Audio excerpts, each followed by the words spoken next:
Hi, everybody. Hello, I'm Ryan. I'm Bethany. And we are Ryan and Bethany Board Game Reviews. And today we get to talk about small samurai empires, and this is published by Archona Games. Small. Yes, small. In this game, you've got worker placement, you've got area control, you've got building and movement, and you've got adorable samurai meeples. Let me show you what it looks like on the table. Alright, here is our setup for small samurai empires. We've got our map of Japan, and it's divided into 4 sections. We've got the gray, the orange, the teal, and over there we have the purple. There's a capital city in each one of those regions, or they're called provinces. And everybody starts the game off with 2 of their warriors in each of those capital provinces. There's some area control going on here, so you're trying to fill the board with as many of your people as possible and trying to cover up as many of those different provinces and regions as you can. But what you're going to do, how you're going to do that, is you are going to, it's kind of a worker placement thing. So what we're going to do is we're going to take some of these action tokens here, we're going to place them on the board on those open spots right there, and we're going to be able to take our actions. So let me go over what the actions do. This one right here, this says harvest. So if we have one of our guys where there's a harvest symbol, which like right there is, if we were to somehow move him over there, and we were to use that harvest action, we'll be able to take that resource from the supply. And we hide everything behind our little screen there. The next one over here says we can place one of our guys in a capital city, or later on we're going to build our own shrines, and we can place them in shrines as well. You can also pay one of these food resources to do an extra one as well. So that's a great way to kind of get more guys out there. Now we can use this red sword here, we can attack with that. So what we're going to be able to do with that is wherever we have people and enemies, we can kill one of them off or turn them back to their owner's supply. And again, if we pay one of these red resources, these are Bushido, you can actually knock out 2 of them at once. There's a lot of different ways to move, but this one says just move 3 spots. So I can do, 1, 2, 3, or I can move one person, 1, 2, 3 spots like that.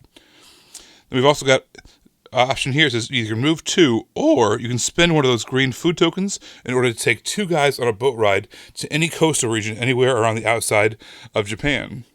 And then over here we have 2 movement, or you can just spend a green food in order to move a 3rd spot as well. Our last action here, this is how we can build our shrines. If you use that action, you get to place one of your shrines wherever you have 2 people and take them off the board back into your supply. So that's how we're going to be doing all of our moving around, how we're going to put our workers on the board, or our warriors on the board, how we're going to be doing our fighting, all that kind of stuff. Now there's also neutral action spots on the board. So when we actually place these, we're going to place them face down. We're not going to resolve them yet, but we're going to place them on these boards. And there's going to be actions next to them. You take that action immediately. So if I were to place this right here, it says you get 1 movement. So I get 1 little movement right there before I even take my action. Other team's going to place theirs. That allows them to put a guy out there. Once again, either in a capital province or where they have a shrine. Then we get to go. We can do some fighting right there. Based off the number of players, we're going to put out a certain number of those action tokens. You always get those gray ones, the secondary actions, as you place. But now how will we resolve? We're going to go from the south of the map all the way up to the north of the map. We're going to flip it over and do whatever it says. So I got to gather, harvest Archon wherever I have a guy there. Then they're going to resolve theirs. They get to add some people in. We can do some movement. They can do some movement, etc., all the way up, all the way to the north of the board. We then get a chance to do that again, put out some more things, something like that. But this time what we're going to do is we're going to resolve from the north all the way down to the south. And we can actually even cover up people's stuff. So let's say instead we can cover up this one, but we have to pay some of those red Bushido resources in order to do that. Now as we're resolving, we go from the south, we're going to flip those over, do whatever it says, maybe we do some fighting, knock this guy out of there, build a shrine if we have enough people for it, so we can take these 2 guys off, put a shrine out there. But this one is out here from before. Guess what? Anything that's still uncovered still gets to be played. So that's a great way to get a lot of combos going. You kind of figure out what you want to do going up and then back down again as well. The game is played over 3 rounds, and at the end of each round, basically going up and then down again with those actions, we're going to do some scoring and some upkeep. Based off of how much we've controlled on the board, we're going to get some points. We're also going to get some influence on this little chart here. So we've got these cards. Every round we're going to play one of them out there.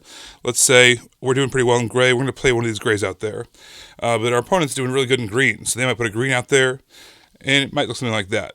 Now we've got our markers, one for each region. And during that scoring, we're going to gain some influence. Let's say we did that. We didn't get any in teal.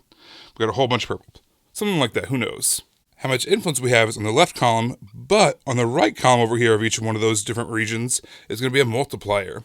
So this one here says we're going to get, if we move it over, 3 multiplied by how many of these gray cards are played over the course of the game at the end of the game. Same over here, we're going to get 1 times how many cards are played over there. Over here, we're going to get a whole bunch of points, 4 times how many purples were played. Right now, we don't have any, so we want to make sure we get some of those played so in order to get to capitalize on how far we are down on that track. At the end of the third and final round, we're going to add up all of our points, get all of our multipliers that we've been working on the whole game, and then we're going to see who has the most points, and whoever has the most points wins. Now, there are several variants that you can add in. We have different shrine tokens here. That's kind of a set collection mechanism. The more shrines of certain colors you get, the more points you're going to get. There's also some mountain little tokens there. When you move across those mountains, you can flip them over, and you might get something good or something bad. So that's kind of a fun little mechanism there as well. There's even some scoring mechanisms and some regional bonuses that can kind of change the rules a little bit. There's lots of cool little variants added into this version of the game. Ryan is totally right by saying that those meeples are adorable. I'm sure they wouldn't appreciate being called adorable because they're warriors. Right. But I am saying that they're just ridiculously tiny and all their little like fighter poses. It's like a little kid who's like really upset, and they're just hilarious. It's like that. So I don't think the meeples would appreciate it, but me as the player really did appreciate it. Yes. All right. So in this game, I really enjoyed the worker placement. Placing those. When you first place one of your tokens, you get that small neutral action. And then as you go up and down the line, you get that action, the main action. And then if you do it right and plan everything out right, you get to place some more out there, and you go back through the track, you get even more actions, and hopefully you get to recycle some of those actions. So it's just, I thought that was really clever.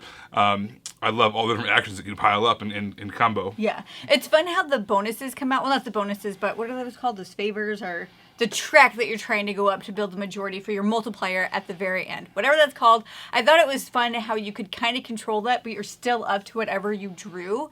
And so you would know that you had X in your hand, so you're obviously going to focus on that area. But guess what? Ryan also has that, so guess what area he is also going to focus in. But there's only so many action spots in that area to begin with, so you still have to diversify even if you're really trying for this one area. I thought it made a lot of sense how you had to spend your workers, your warriors, in order to build the temples, the shrines. But then it gave you a whole new place to kind of spawn from on the board. So it was plus it gave you influence and all those other things on the multiplier track and points and all that stuff. So building those was really important and fun. But you had to sacrifice guys, which was really important to your engine. Yeah, and like Ryan mentioned earlier, I also liked how it kind of like built up and then built down. How it was 1, 2, score. 1, 2, score. I just thought that was like a band conductor. Yeah. Score. Yeah, this had a really good play length. It was, did not overstay its welcome.